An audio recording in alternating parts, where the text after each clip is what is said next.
And welcome back to the channel, everyone. You all know me, I'm Brant Fowler, and I'm ready to talk to you about only good comics.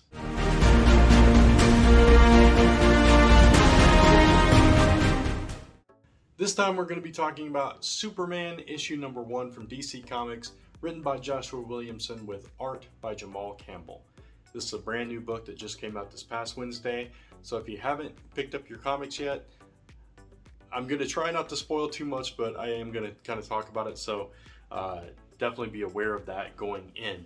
So, brand new era for Superman. He's come back, we know this, recently in Action Comics, and now he's got a brand new series, Superman. No adjectives, no alternate titles, just Superman. This is all about Clark and Lois, and I think the extended family will show up here and there as well. But the premise here is what we saw in action when people start to struggle with these memories of Clark Kent being Superman. Things don't go so well. Perry White had a heart attack, I believe, or a stroke, one of the two, as the memories were conflicting in his head. So basically the premise is the world no longer knows that Clark Kent and Superman are the same person. So it's a brand new beginning, and they're all having to get used to their secret identities once again. In the meantime, Perry White, obviously incapacitated, he's out for a while, he's on hiatus. So Lois Lane has taken over as interim editor-in-chief of the Daily Planet. A role that she's not thrilled with because she, in her words, is a shark, and she's got to be out there being a predator and hunting and for the story and all that, and not in an office. But obviously she was the right choice for the job, and she is running a tight ship. And so it's fun. You get to go back into the Daily Planet. Jimmy's there doing his photos, talking about his new girlfriend. You've got Clark writing a story and trying to drown everything out with music in his headphones, his Beats or whatever he's wearing, and Lois doing her job, right? So that's kind of the premise. But as we start off, Superman is like flying around saving the day, and somebody's talking in his ear. And at first, we're not exactly sure who it is, and then we find out it's Lex Luthor, who's in prison right now. And he's trying to ignore him, and that's why, again, he's wearing the headphones later, trying to drown him out and everything. And as the story progresses, we learn that Lex Luthor is trying to give LexCorp to Superman, to have him run it. And he is the only one that is allowed to run it, or everybody loses their jobs. And the reason being is under the guise of helping, that there's some big threat coming that is bigger than their feud, their differences. And he's trying to prepare Superman, trying to help him, and trying to give him all the assets that he needs to tackle this threat, whatever it may be. And by the end of the issue, this is a minor spoiler, so I will say this, but it doesn't give a whole lot away. But Lex Luthor says, "You're not facing your enemies, you're facing mine." And that kind of sets up everything, that basically Lex Luthor is reaching out because he can't fight this threat. He can't combat this threat. He needs Superman's help to face whatever this threat may be. So the art in the book, phenomenal.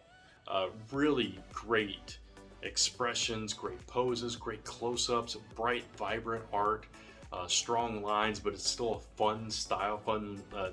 It's a tight style. It's not loose, but it is. I don't know, the line work, the way the panels are laid out, the expressions on the faces. It kind of gives me a little bit of a McGinnis vibe, but with a little bit more realistic bend to it. So it's a really nice art style for this book, and the storytelling is solid. You got a lot of information, but it didn't feel like you were getting bombarded with information. You got a nice, clean story. This is where we're headed. This is what we're doing. These are the players. Let me reintroduce you to everyone and kind of familiarize you with this dynamic now that we have in front of us. And it felt very familiar yet new at the same time.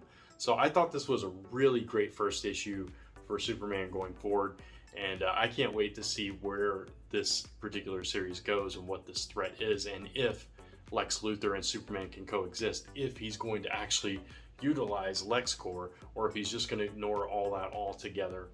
And